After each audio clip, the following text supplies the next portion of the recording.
Hi everyone, welcome to శ్రావణ మాసం series day 1 అండి. ఈరోజు నా పూజా విధానాన్ని మీకు చిన్న వ్లాగ్లో చూపిద్దాం అనుకున్నాను. ఎర్లీ మార్నింగే లేచేసి ఇల్లంతా శుభ్రం చేసుకున్నానండి. ఇంటి ముందు ముగ్గులు పెట్టుకున్నాను, అలాగే తులసి కోట దగ్గర కూడా ముగ్గులు పెట్టుకున్నానండి.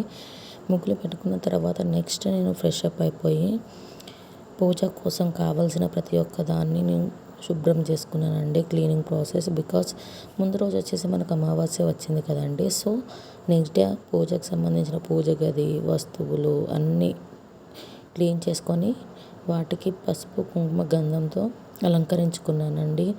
ఆ తర్వాత అన్నీ ఎక్కడెక్కడ సిద్ధం చేసుకొని దీపారాధన చేశానండి. కానీ నేను దీపారాధన చేసినప్పుడు క్లిప్ అనేది తీయలేదండి, ఎందుకంటే నేనే తీసుకోవాలి కాబట్టి నార్మల్గా దీపారాధన చేసిన తర్వాత మీకు క్లిప్ అనేది యాడ్ చేస్తున్నానండి.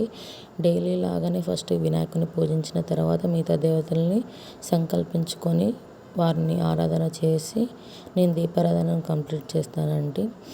తర్వాత హారతి ఇచ్చేసి హారతి తీసుకుంటున్నాను. అంతేనండి, నిత్య దీపారాధన రోజు సేమ్ అండి. ఏది హడావిడి లేకుండా సింపుల్గా పూజ అనేది నేను చేసుకుంటానండి. మీకు కనుక నా వీడియో నచ్చినట్టయితే ప్లీజ్ తప్పకుండా ఫాలో అయ్యి సబ్స్క్రైబ్ చేసుకోండి, సపోర్ట్ చేయండి. Thank you.